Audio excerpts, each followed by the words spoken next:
escuchando las conferencias, aprendiendo, ¿sí? Hoy con un tema nuevo.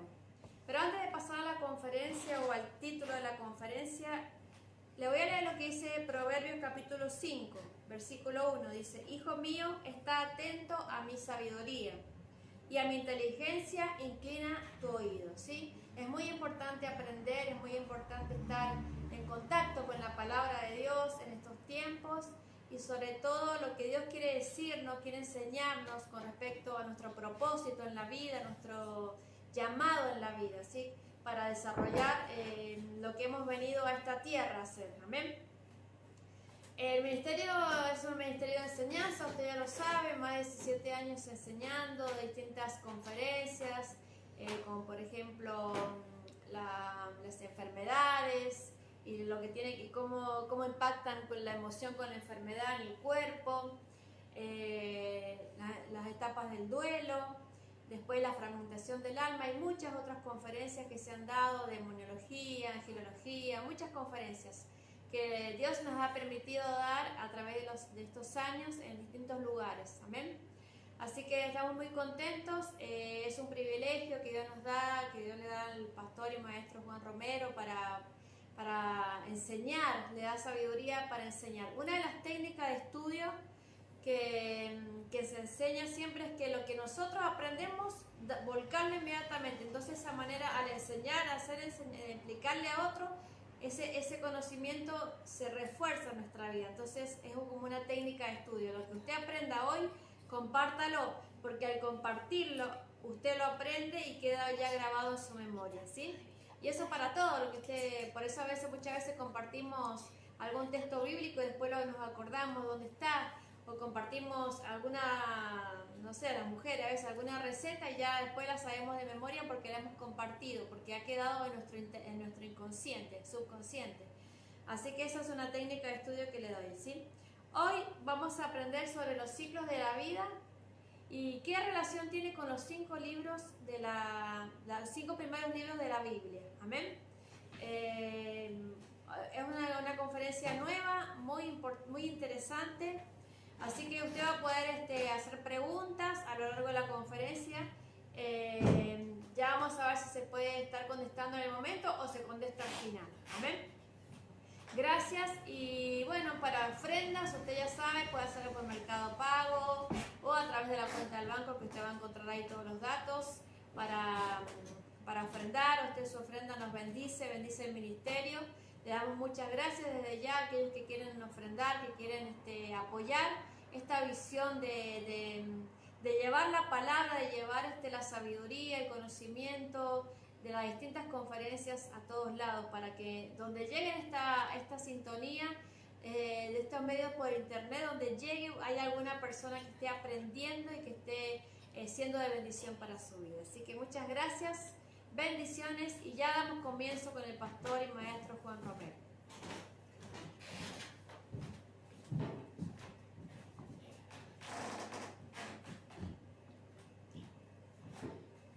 Bueno, muy buenas noches, que Dios les bendiga. Gracias por estar del otro lado. Bueno, vamos a explicar un poco en realidad esta enseñanza para poder determinar los ciclos y los 5 libros. Una de las cosas que vamos a aprender es que cuando hay ciclos, las cosas por ahí no solo se repiten, sino que se repiten mal.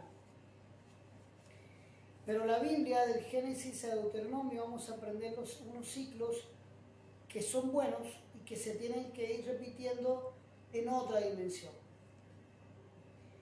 Para detectar eso, porque hay ciclos que son netamente horizontales, básicos, llanos, que van transcurriendo permanentemente en nuestra vida.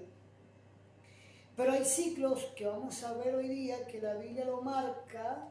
Vamos a ver la parte de Dios que bendice esos ciclos, pero también la parte negativa. Para ir entendiendo esto tenemos que aprender que los ciclos están determinados por conflictos programantes y conflictos desencadenantes. Un conflicto programante es aquello que se graba en nuestro inconsciente, en nuestra memoria, en nuestra mente, con una buena emoción fuerte, con mucho dinamismo, con olor, con una situación, puede ser hasta de trauma, pero que es un conflicto programático o programante, es decir, crea un programa en el cerebro de la persona, y si cuando la persona crece vuelve a vivir una edad, un conflicto parecido, algo similar, con un ambiente muy parecido, eso se transforma en conflicto desencadenante, y ahí es donde están los síntomas de las enfermedades. Puede ser enfermedades espirituales, físicas o emocionales. ¿Por qué hay conflictos programantes? Porque somos seres humanos y porque nadie nació en un lugar donde todo fuera perfecto y armonioso. Siempre hay algo.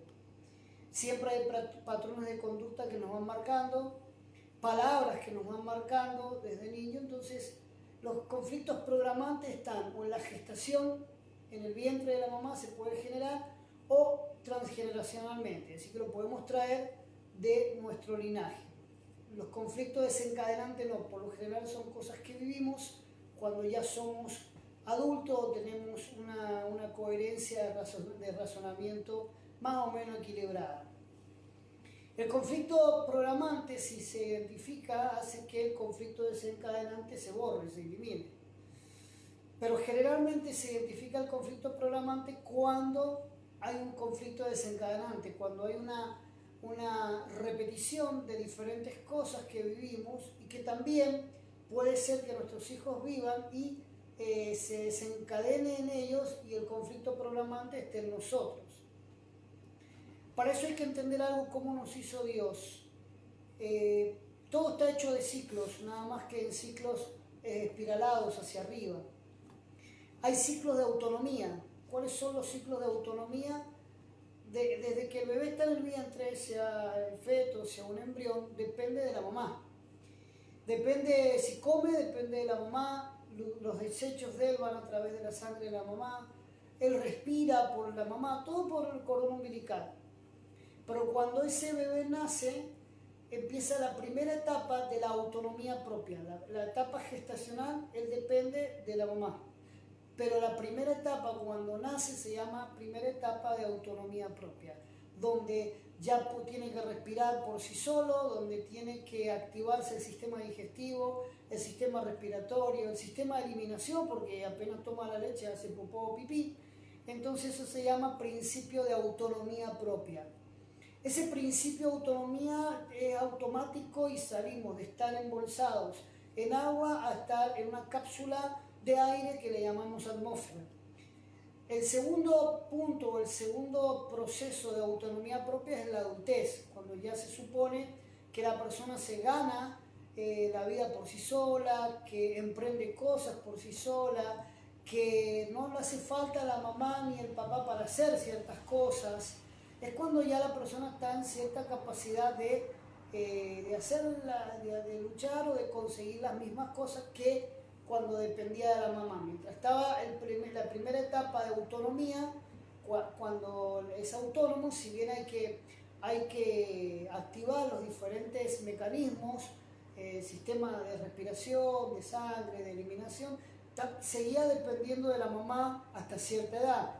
Pero una vez que viene la segunda etapa, que son dos etapas de autonomía propia, en la segunda etapa ya no tiene que darle de comer en la boca, tal vez, bueno, tiene su trabajo y se sustenta, es decir, pasamos por se llaman etapas de autonomía. Eso es lo físico.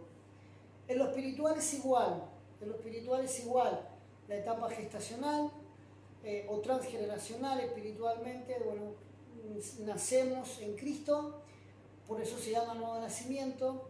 Dependemos de gente que nos dé de comer, una palabra sólida, pero bueno, tenemos que llevarnos, digamos así, la comida a la boca, tiene que agarrar la Biblia, tiene que leer, tiene que ir a la iglesia, tiene que orar, tiene que hacer un montón de cosas. Pero aún así dependiendo siempre de alguien que me dé de comer porque estoy en mis primeros pasos. El punto es cuando viene la segunda etapa de autonomía, ahí es donde se desatan los conflictos desencadenantes provocados por un conflicto programático. No problemático, programático. Ese conflicto desencadenante la mayoría de las veces sucede porque en la segunda etapa de autonomía propia espiritual todavía quiero que me den de comer en la boca. Todavía no he madurado ciertas cosas espirituales, mucho menos emocionales, y ahí es donde surge el patrón de repetición. Cuando en la segunda etapa de autonomía propia del ser humano a nivel espiritual no tiene ciertos rasgos de madurez, empieza un conflicto desencadenante que puede estar provocado o causado por un conflicto programático, vuelvo a repetir, no problemático, programático del programa, que puede ser de los padres o en el mismo área gestacional. Eso hace que la persona vaya repitiendo ciclos, repitiendo etapas, repitiendo cosas, y esto a veces es de nunca acabar. Si esto se repite a nivel horizontal, es una cosa, pero si se repite a nivel espiralado, es otra cosa, y si se repite a nivel vertical, es otra. Para entender un poco antes de pasar a lo que dice el libro de Éxodo, de Deuteronomio, vamos a tomarnos de ahí para explicar los pasos de la Torá, la instrucción. Una clara cuestión de esto son las enfermedades asintomáticas y sin síntomas o las enfermedades alérgicas. Ya hemos enseñado que las alergias no existen, que es netamente un programa del cerebro captado en el inconsciente por alguna situación, pero es más, cuando explicábamos esto en un momento, explicamos que uno de los directivos del CONI hace muchos años, obviamente yo no estuve ahí, pero sí un pastor que estuvo con él, un director de esa clínica, de ese lugar, que sabe mucho de esto, él en una conferencia dijo, a nivel particular, no recuerdo bien, pero dijo, las alergias no existen. Nosotros en varias oportunidades en los seminarios que damos conferencias le dijimos a la gente, las alergias no existen, porque son sistemas o programas desencadenantes, conflictos desencadenantes producidos por un conflicto programado. Si por ejemplo un día de sol, de mucho sol, la persona sale a la calle y de repente está bien, está tomando sol, o camina por el sol y le llaman por teléfono y le dicen, volvete porque, no sé, porque tu papá ha fallecido o porque a alguien le ha pasado algo, si algo bien fuerte, inmediatamente el inconsciente va a relacionar el hecho traumático, la situación difícil con el sol. Eso se traba en el cerebro, en el inconsciente, como es un ejemplo nada más, no quiere decir que pasa siempre. Se traba en el cerebro como un conflicto programante y el día de mañana, si ese conflicto no se ha superado de más o menos una manera elevada, surge el conflicto desencadenante. ¿Y cómo nos damos cuenta? Porque la persona dice, no puedo estar en el sol, tengo alergia al sol. Lo cual es algo un poco a nivel raciocinio un poco incoherente porque el sol no tiene proteínas, no estoy hablando de exposiciones solares a modo de insolación, sino que el sol directamente no lo soporto porque me produce alergia, o la lluvia. Eso porque hay un conflicto programante en algún punto de la vida de esa persona, entonces obviamente le va a producir alergia. Bueno, esto es igual, existen, si bien las alergias físicas no existen, tampoco las alergias espirituales existen, pero se manifiestan. Si podemos ir a la Biblia, usted va a encontrar algo interesante en el libro de Deuteronomio. Vamos a ver ya un poco explicado esto, el tema de los conflictos desencadenantes y los conflictos programantes. Usted va a encontrar ahí algo en Deuteronomio interesante. Sería bueno que si mientras buscamos la Biblia alguien nos puede decir si se escucha bien. Nosotros no lo vemos, pero ahí Julio va a recibir la manito para arriba, si usted escucha bien, que podamos estar atentos, ¿sí? Si escucha bien, si está recibiendo bien la imagen, usted levante su dedito para poder saber que está recibiendo bien la enseñanza. No sé si hay alguien ahí atrás. También estamos en Instagram, ¿verdad? Hay gente conectada en Instagram y gente conectada aquí en Facebook Live. Vamos a leer la Biblia. No sé si alguien te contestó. Todavía no llega. Todavía no llegan. Perfecto, dice la Barbie. Muy bien. Ya están subiendo las manitos. Bien. ¿Cuánta gente hay conectada en Facebook Live en total? 16. 16. Bien. El capítulo 1 de Deuteronomio, lo vamos a leer de la Torá y mi esposa va a estar ahí con la Reina Valera. Habla de algo interesante porque en el verso 1 lo va a leer la pastora y vamos a ir explicando algunas cosas. Vamos a leer Deuteronomio capítulo 1. Deuteronomio capítulo 1, verso 1, dice esto. Estas son las palabras que habló Moisés a todo Israel, a este lado del Jordán, en el desierto, en la Arabá, frente al Mar Rojo, entre Parán, Tofei, Labán, Aserot y Disaab. Bien, ahí habla de 5 lugares donde en los últimos días de la vida de Moisés el pueblo tuvo que acampar, Israel tuvo que acampar y Moisés le empezó a dar sus últimas palabras. Pero vamos a ver de nuevo una partecita para ir explicando algunos conceptos y por qué los ciclos espiralados van de a 5, no dimensiones, sino 5 escalones. Vamos. Estas son las palabras que habló Moisés a todo Israel a este lado del Jordán, en el desierto, en el Arabá. Bien, ¿por qué la primera palabra que sale ahí en el Arabá? Arabá significa esterilidad, significa llanura, porque era un llano, y soledad. Es uno de los puntos geográficos donde Moisés escoge, o que Dios le ordena, hablarle al pueblo de Israel. Frente al Mar Rojo. Bien. Entre Parán, Tofei. Entre Parán y frente al Mar Rojo. Estamos hablando de la parte desértica de Arabá. Frente al Mar Rojo. Y está hablando de otro lugar de Parán. Parán significa alabar. Es decir, tenemos ya 2 palabras, 2 connotaciones. Tenemos Arabá, que significa esterilidad y soledad y llanura. Y tenemos Parán, que significa alabarse o alabarse uno mismo. Tofei, Labán. No léelo nuevo, así vamos entendiendo esto.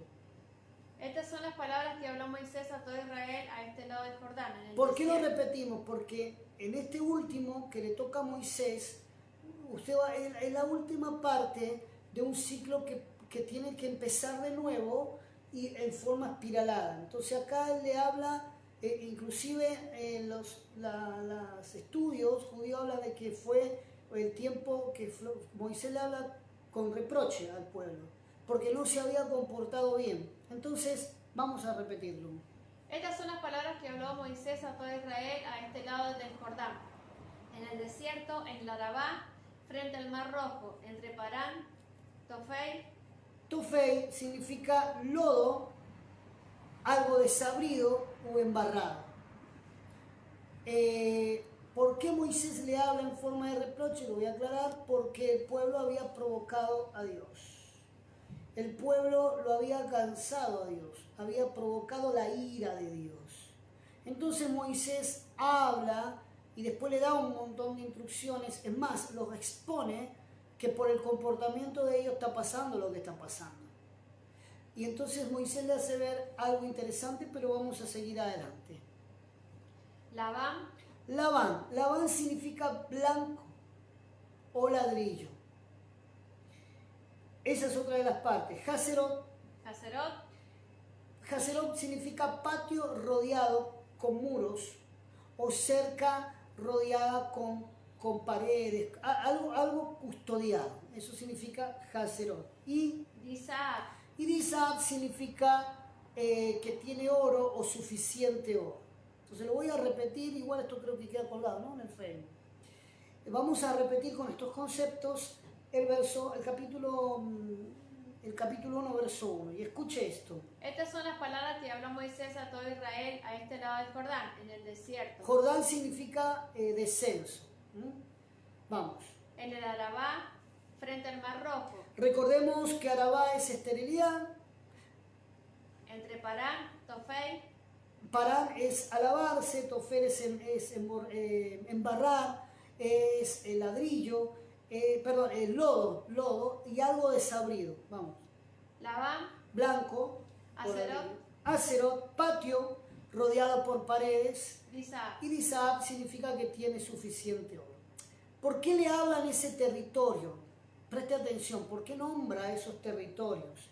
¿Por qué nombra eso? Primero, porque Dios le hace enumerar a Moisés los lugares donde ellos habían provocado la ira de Dios.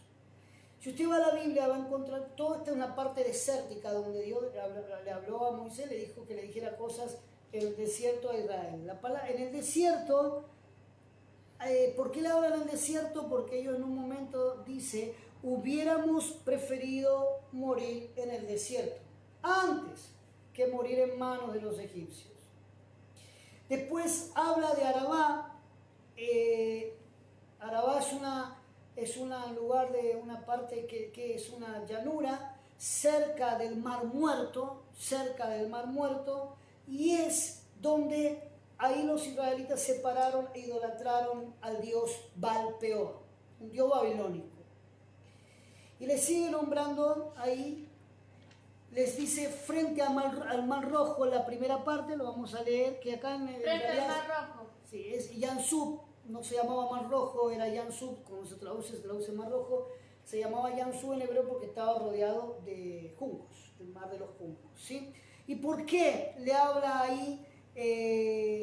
Porque ahí le agarra la rebelión, en ese lugar, frente a Mar Rojo, le agarra la rebelión que habla Éxodo 14:11, que lo vamos a buscar si se puede. Todo esto en ciertos lugares geográficos específicos, porque Dios no hace nada al azar. Dios lo hace, todo lo que la Biblia habla de territorio, de fecha, está muy bien destinado en algo teológico porque el inconsciente nuestro memoriza fechas y memoriza territorios, y entonces queda marcado más. Sí, 14:11, Éxodo. Y dijeron a Moisés, ¿no había sepulcros en Egipto que nos has sacado para que muramos en el desierto? Bien, estaban llegando enfrente del Mar Rojo, usted conoce la historia, venían los egipcios y ahí es cuando ellos se rebelan, por eso habla de Yansud, el Mar Rojo. Después habla en la parte de Parán, porque el territorio Parán también, porque ahí ellos en el lugar de Parán se rebelan con el tema de los espías. Cuando mandan los espías a reconocer la tierra, que ya lo vamos a ver el número después, hay una rebelión ahí. Entonces habla del desierto de Parán. Después habla de Labán, también todo en el verso 1 habla de Labán, de estos lugares, y habla de Labán. ¿Y de qué habla? ¿De por qué Labán? Porque Labán significa blanco y algo inconsistente. Fue lo que ellos dijeron, que el maná era blanco e inconsistente, por eso querían guardar para el otro día. Resulta que en realidad cuando ellos guardaban para el otro día se echaba a perder, perdía la consistencia. Entonces, ahí por eso también les habla. Se le hace recordar al inconsciente de ellos todos los lugares donde se portaron mal e hicieron rebeldía contra Dios. El otro lugar es Aserot. Ahí en ese lugar, en esa parte del desierto, se hizo la rebelión de Cora. Y después la otra, Disalab, que es la rebelión del Becer. Por eso Disalab es en realidad suficiente oro. Y eso le recordaba a ellos la rebelión del becerro de oro porque había suficiente oro para hacer una imagen de oro como era el becerro, una imagen idolátrica. Esto sencillamente es parte de un trabajo de Dios para poder entender por qué las palabras de despedida de Moisés sonaban a reproche. Entonces, para seguir con esto, vamos a ir explicando algo. Si usted va, ¿cómo está? Mientras buscamos, por favor, Génesis, verso 1, le voy a explicar, vaya despacito si usted quiere buscarlo en su Biblia, Génesis 1:1, vamos a formar un acróstico, pero ese acróstico lo vamos a relacionar con las edades, ¿sí? Si hay alguna pregunta, lo pueden hacer. Si no hay preguntas, no lo pueden hacer, no lo hagan, no hay ningún problema. No sé si hay más gente ahí que nos pueda decir cómo estamos viendo, cómo se escucha. Los pastores Córdoba. Pastores Córdoba, amado de Dios. Pastores de Julio. Pastores de Julio, bien. Vamos a ver los cinco este sistema, esta enseñanza se llama los ciclos relacionados con los 5 libros de la Biblia. Yo quiero que escuche esto porque después lo vamos a relacionar con las edades hasta los 50 años. Alguien si está por allá y dice, pastor, yo ya tengo más de 50, tranquilo, porque estoy hablando de ciclos que se van a repetir basados en la Torá y que son buenos porque son ciclos espiralados. Los que no son buenos son ciclos horizontales. Génesis capítulo 1, verso 1 dice esto. En el principio creó Dios los cielos y la tierra. En el principio creó Dios los cielos y la tierra. Si vamos al griego, Génesis significa principio. Pero en el hebreo se toma todo el primer versículo del capítulo 1 y ese es el significado para formar un acróstico sumado a los libros que siguen después. Vamos ahora a Éxodo capítulo 1, verso 1.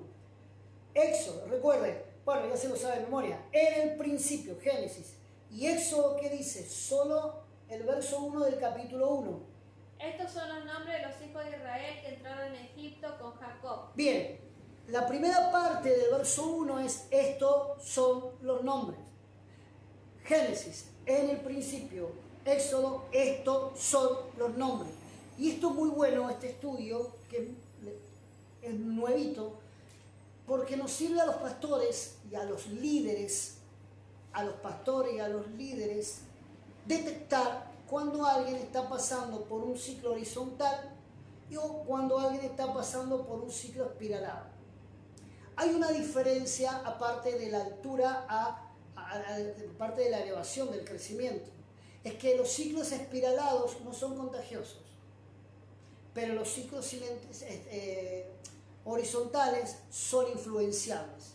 Enganche una persona que tenga un ciclo horizontal y si la deja mucho tiempo va a permanecer en un ciclo horizontal y le va a influir a 4, 5, 10 o a toda una iglesia o a toda una comunidad con el ciclo horizontal.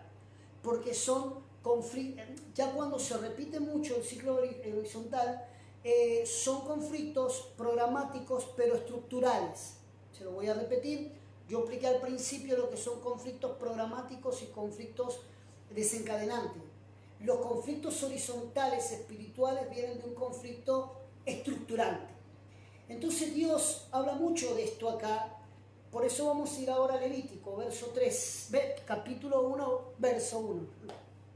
Llamó el Señor a Moisés. Bien, el Génesis en el principio, en Éxodo estas son las palabras, y en Levítico Dios llama a Moisés. Pero lee un poquito más. Dios llama a Moisés. ¿Y qué le dice? Y habló con él desde el tabernáculo Bien. de reunión. Escuche esto porque esto es para pastores, para nosotros pastores, para líderes, más allá de cualquier cargo, para personas que se quiera desarrollar. Génesis, en el principio. Éxodo, estos son los nombres, pero Levítico lo llama a Moisés y habla con él en el tabernáculo, no con toda la iglesia, con él. Vamos. Números. 1:1. Habló el Señor a Moisés en el desierto de Sinaí, en el tabernáculo de reunión, en el día primero del mes segundo. Ahí va con fecha, ¿sí? Ahí va con fecha. Si volvemos a leer Levítico, en el verso 1... llamó el Señor a Moisés y habló con él desde el tabernáculo. Mire que empieza llamando, lo llama. Pero Números directamente dicen... Habló el Señor a Moisés. Le habla, ya pasó a otro punto. Ya no tenía que llamarlo, ya sabía dónde presentarse Moisés para que Dios le hable. Ahora, el Deuteronomio... Estas son las palabras que habló Moisés a todo Israel a este lado. Estas son las palabras que habló Moisés al pueblo de Israel. Al pueblo de Israel. Hay un principio, siempre hay un principio.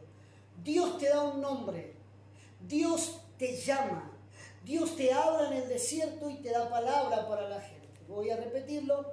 Hay un principio, primer ciclo, siempre hay un principio. En el principio creó Dios los cielos y la tierra, y la tierra estaba desordenada y vacía. Sabemos que a nivel hebreo no estaba desordenada, estaba deforme. No puede estar algo desordenado si está vacío, pero estaba deforme.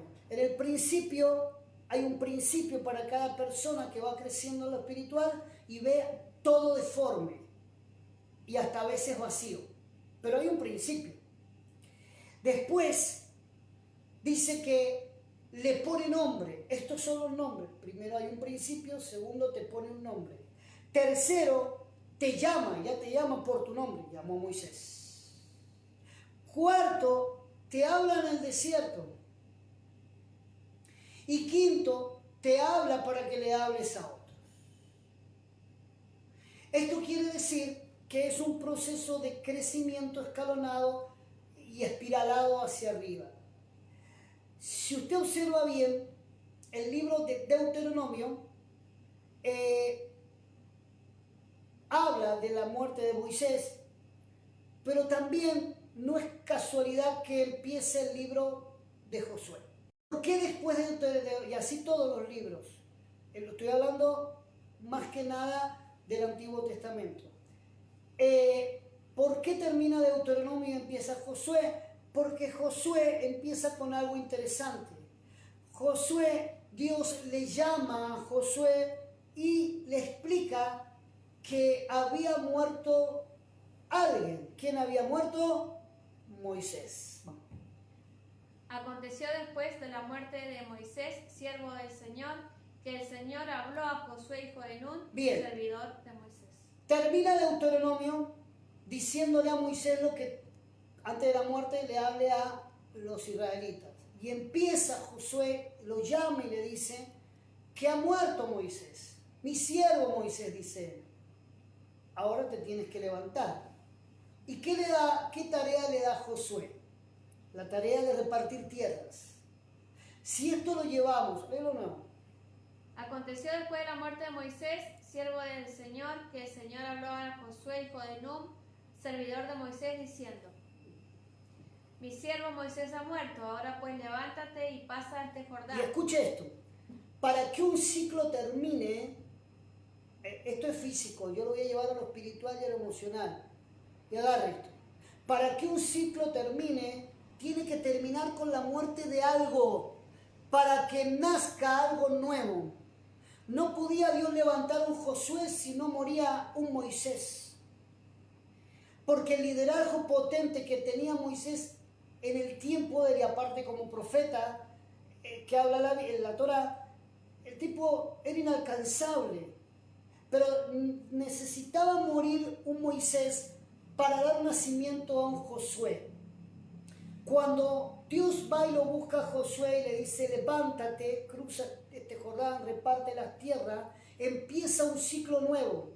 En el principio, Dios llamó a Josué y le dijo: levántate porque mi siervo Moisés ha muerto. Pueden ser las palabras muy parecidas porque Josué tenía que comenzar algo, lo que no era parecido, lo que no era de la misma dimensión, era el ciclo. ¿Por qué? Porque murió Moisés, pero nació un Josué. Cada ciclo espiralado provoca la muerte de algo, pero es porque Dios le va a dar nacimiento a algo. Imposible que empiece un ciclo deforme si no ha terminado algo formado. Lo voy a repetir. Para que empiece un ciclo espiralado tiene que haber terminado, yo dije recién muerto, o también algo formado, porque terminó los días Moisés bien formado el hombre, para que empiece algo deforme, pero no al mismo nivel que estaba Moisés, sino a otra dimensión. Porque Josué tenía que repartir la tierra, Dios lo levanta, pero el tipo ya tenía toda en su cabeza todas las instrucciones de Moisés. Quiere decir que a nivel escalonado, Josué, Dios cuando le dice levántate, le hablaba de elevarse a otra dimensión, porque ya venía con un proceso de haber estado al lado de Moisés, venía con una tarea, una instrucción, venía con una impartición, una transferencia de haber estado al lado de Moisés. Por lo tanto, Josué empezaba a crecer ese ciclo de vida a partir del techo de Moisés. Los pies de Josué estaban parados en el techo espiritual de Moisés. Es por eso que aunque aparentemente se muera algo, indefectiblemente si vamos en un nivel espiralado, tiene que nacer algo. Tiene que nacer algo. Dios hizo ciclos. Yo hablé de la autonomía primera, de la primera autonomía del ser humano y de la segunda. Entre la primera autonomía y la segunda están estos. en el principio, Dios te da un nombre, te llama, te habla en el desierto y te dice, bueno, anda y decirle esto a la gente de Israel. Pero en esa base hay el sentido de autonomía, o el principio de autonomía.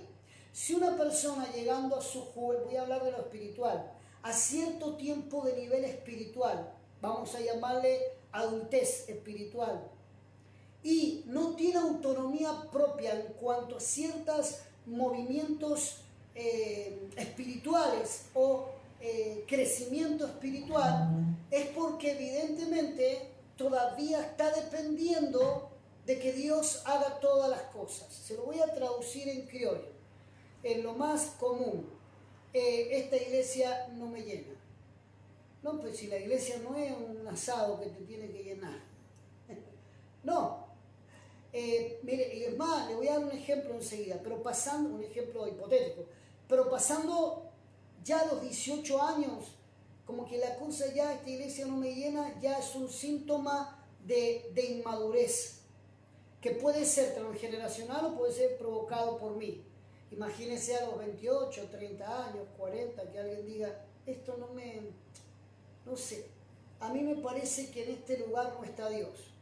Eso es un síntoma de que la persona que dice eso no tiene a Dios, y Dios está dentro de ella, no dentro de la iglesia. Estará dentro de la iglesia cuando adoramos, alabamos, pero la iglesia no se cierra y quedó Dios encerrado hasta el otro culto y dice, Dios, te voy a abrir, a ver, ahí, salven a Dios. No, yo quiero que me entiendan que son síntomas de inmadurez, no hay autonomía, está dependiendo de que otro ore, está dependiendo de que otro haga, está dependiendo de un montón de factores externos para yo sentirme bien. Si para eso Cristo murió por nosotros y pagó la última gota de su sangre para que yo me sienta bien, como que no hemos entendido entonces la sangre de Cristo. No, porque alguien se puede sentir, alguien dice, me voy a comer un asado y me siento bien, buena hora. Me voy, no sé, a tirarme al parque panza arriba cuando termino la cuarentena porque me siento bien. Bueno, pero lo espiritual no. Eso porque le está esquivando el llamado de Dios. Y más grave todavía, le está esquivando a los procesos de Dios. Nadie quiere que se muera nadie. Todos apuntamos a la vida, pero todo tiene un tiempo. Así que esto más que nada para la gente para los que llevan liderazgo, los pastores, pero también para la gente que dice, la verdad que yo llevo chiquicientos, así bien criollo, bien vulgar, chiquicientos años en la iglesia. Chiquicientos. He visto pasar a chiquicientos hermanos en la iglesia. Entonces, como que primero no hay autonomía, porque si me está diciendo eso y no me está hablando de un fundamento, por lo menos no hay una conversación un poco más fundamentada, la verdad que de la abundancia del corazón habla la boca. Entonces, chiquicientos años, chiquicientos. Mi tatarabuelo, mi abuelo, todos eran chiquicientos años, pero si usted entiende que hubo una impartición de esa generación hacia nuestras vidas y que eso ha producido una elevación y no me di cuenta, ¿cómo darse cuenta? Porque ahora con esto a los que están atentos le estoy pasando las cosas del inconsciente suyo a su consciente. Ahora usted va a entender por qué el proceso de muerte tiene que dar lugar a un proceso de vida. Ahora usted va a entender por qué esa familia tan amada que le hizo las canas verdes, que lo hizo llorar, de repente se fue a la iglesia y usted tiene ganas de bendecirlo, o llora por él, no sé, pero es un proceso de muerte para un proceso de vida. No estoy diciendo que la gente que se va de la iglesia produce muerte, no, estoy dando ejemplos, solamente ejemplos. No sé, cuando me entraron a robar a la iglesia o cuando, no sé, ese proceso de muerte que produjo el robo, proceso de muerte espiritual, económico, pero también físico, porque se robaron todos los niñitos o los ladroncitos, eso produce que hay un proceso de muerte, pero porque viene algo de vida. No sé que usted me diga, dejé la puerta abierta. Dejé la puerta abierta de la iglesia, voy a creer en Dios, al otro día se llevan hasta las baldosas, no encuentran nada. Pero si usted es una persona que cuida lo de Dios, si hay personas con un temor a Dios más o menos elevado, créame que lo que le pase o lo que nos pase, aunque sea parecido a una muerte, es porque hay un nacimiento de un Josué. Yo no sé si me estoy explicando. Hay un nacimiento de un Josué. Josué, levántate. Se acabó esta etapa. Ahora viene otra etapa. Es por eso que es muy importante que nuestra cobertura tenga un nivel de, no solo de santidad y de unción, pero un nivel de elevación y de conocimiento y de dimensión diferente. ¿Por qué? Porque yo, siendo el pastor de la iglesia, tenemos que trasladarle a la gente una elevación y un nivel diferente. Pero para eso yo tengo que vibrar en una dimensión diferente y el que está arriba mío mucho más alta también. Por eso la dimensión de la vida, lo que hizo Moisés no lo podía hacer Josué, no venía preparado. Pero sí, lo que venía preparado es el alma, la vasija, el espíritu de Josué para recibirlo de Moisés y ¡pum!, trasladarlo. Usted va a encontrar casos extraordinarios en la Biblia, pero extraordinarios. Gamaliel con Pablo, Elías con Eliseo, y así varias cosas que se fueron transfiriendo de una dimensión a otra. Todo esto encaja en el principio de los primeros 5 libros. Ahora, si a esto usted le suma las edades, y vamos a leer ahí en Éxodo, pero si a esto usted le suma las edades, yo quiero que preste atención a esto y escúcheme bien. Esto es solamente simbólico, pero tiene una connotación espiritual fuerte. Si el libro desde Génesis a Deuteronomio yo lo divido en 5, tenemos que de 0 a 10 años está el Génesis. De 10 a 20 años está el Éxodo. De 20 a 30 años está Levítico. Y de 30 a 40 años, Números. Y de 40 a 50 años está Deuteronomio. Si usted lo lleva a esto a nivel espiritual, no cronológico, vamos a entender algo. ¿Por qué habla el verso 2 de Deuteronomio que desde el monte Horeb, y escúcheme bien, desde el monte Horeb hasta Cades Barnea había 11 jornadas, pero Dios se la hizo hacer en 3 días. Ahora,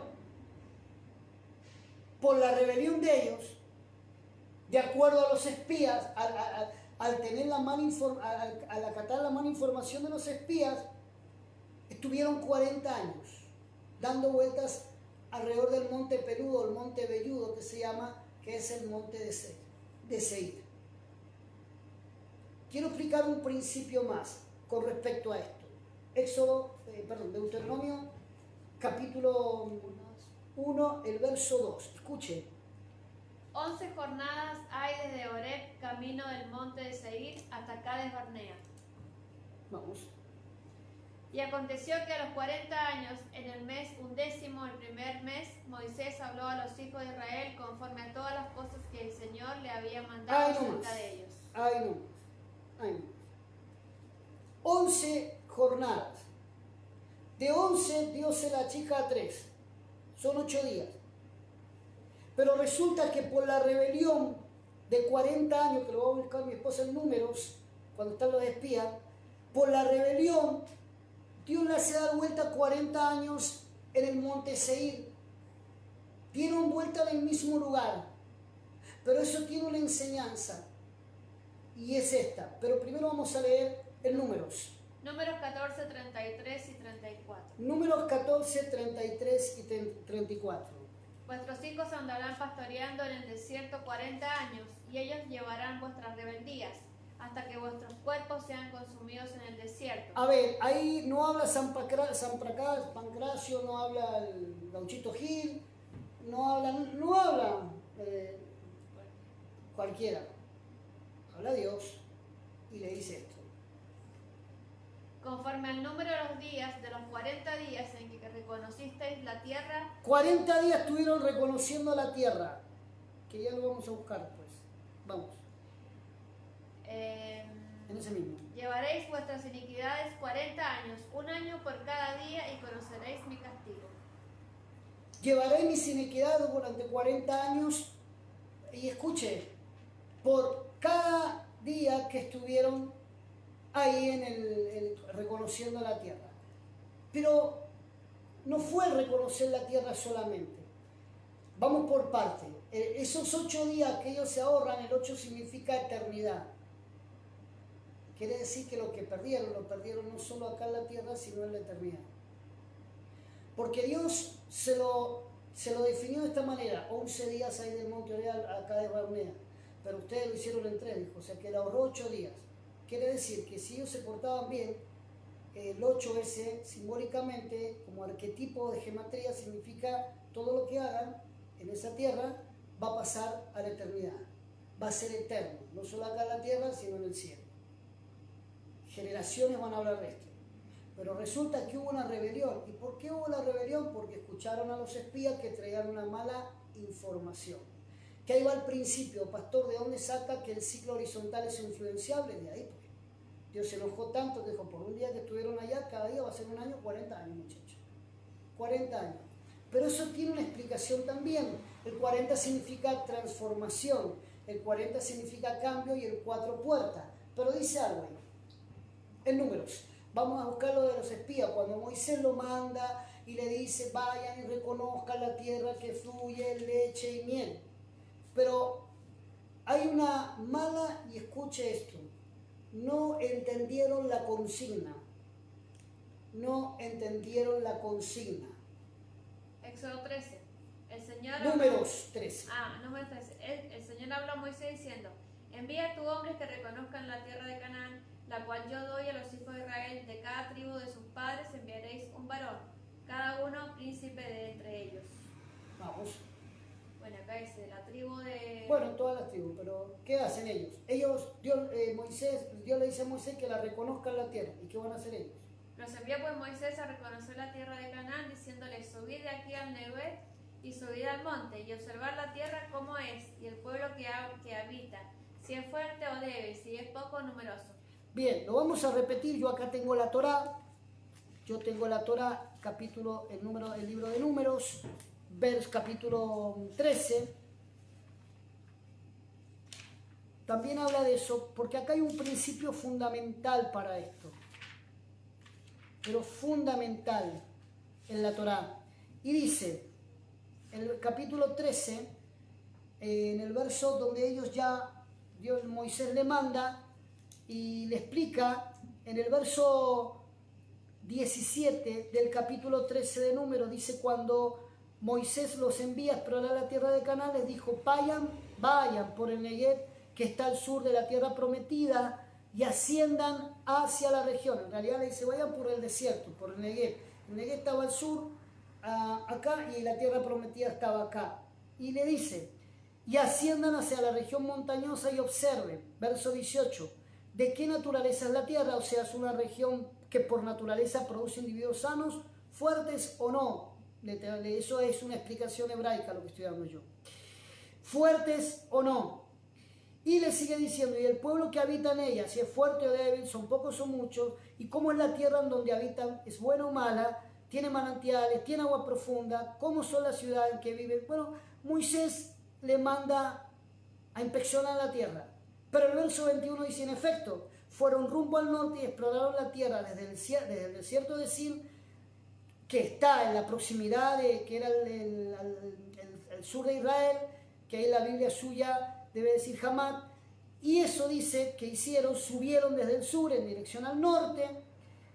Allí estaban algunos descendientes de los gigantes, hijos de Anat, que tenían 6 dedos, pero también había algo ahí, dice que también allí arribaron ellos al valle de Escol, de donde cortaron un sarmiento con un racimo de uva que era de tamaño descomunal,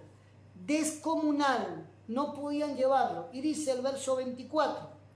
Y se llamó aquel lugar el Valle de Escol, por el racimo de que cortaron de allí los hijos de Israel. Claro, el verso siguiente, el 25. Y volvieron a reconocer la tierra al final de 40 días. Vamos. Y anduvieron y vinieron a Moisés y a Aarón y a toda la congregación de los hijos de Israel en el desierto de Parán en Cádiz.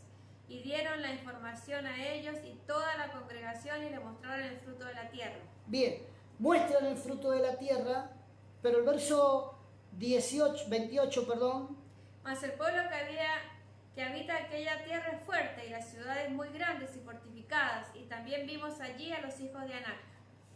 voy a explicarle un poquito esto. El verso 27 y el 28. Y les contaron diciendo, nosotros llegamos a la tierra a la cual nos enviaste, la que ciertamente fluye leche y miel. ¿Por qué fluía leche? Porque había cabras y de esa cabra salía la leche. Ellos vieron fluir la leche, no que salía de abajo, de las cabras. Y la miel salía de los dáctiles. Entonces ellos vieron dáctiles, vieron cabras. Ciertamente fluye leche y miel. Hay abundancia, estaban diciendo. Es como decir, llegar a un lugar y está, no sé, el macro y están regalando cosas y uno puede entrar al macro y sacar cosas. Algo así. Yo podía ir a ordeñar la cabrita esa y sacaba leche. Y dijo el otro, y allá hay unos dátiles, sacábamos miel. Fantástico, decían los otros, pero fantástico. Es como si ahora en la cuarentena el dueño de Coto dice, vengan todos y saquen todo gratis. Que usted va a llamar por teléfono y va a decir, por favor, Pastor Juan, vamos al Coto ahí, que están regalando todo. Y nos traen un montón de gaseosa, no de vino, de gaseosa. Y un montón de cosas gratis. Y eso era lo de la tierra prometida. Abundancia, eso se llama Parnasá. Parnasá significa abundancia corroborable, que la puedo ver. Y dice, vamos. Mas el pueblo que habita aquella tierra es fuerte y las ciudades muy grandes y Bien. fortificadas. Y también vimos allí a los hijos de Anac. Vamos, el 29. Amalek habita en el Nehuet, y el Eteo, el Jebuseo y el Amorreo habitan en el monte, y el Vamos. Cananeo habita junto al mar y a la ribera de Jordán. Entonces Caleb hizo callar al pueblo delante de Moisés y dijo, subamos luego y tomemos posesión de ella, porque más podremos nosotros que ellos. Cuando Caleb lo hace callar porque percibe que la información de ellos es tan exagerada de lo malo que produjo rebeldía. A causa de eso, estuvieron 40 años dando vueltas en el monte Seir. Ciclos horizontales influenciables provocan que una iglesia pase ciclos horizontales. Provoca que una comunidad pase ciclos horizontales. ¿Quién lo habrá mandado a esos dos espías a hablar tanto? ¿Por qué no pusieron la cabeza en la cabra con la leche y en el dáctil con la miel? ¿Por qué empezaron a decir que estaban todos más fuertes? Y además, una traducción dice que estaban en los montes. Y entonces le dio miedo. A causa de eso, lo que tendría que haber sido para una eternidad, 8 días, fue en realidad muerte de mucha gente. Eso se llama ciclo horizontal. Si lo llevamos al Génesis, y con esto voy terminando, si hay preguntas las vamos a contestar. Si lo llevamos al Génesis, en el principio Dios creó los cielos y la tierra. Y la tierra estaba deforme y vacía. Pero ellos no tenían que poner la mirada en la tierra deforme, tenían que poner la mirada en la creación.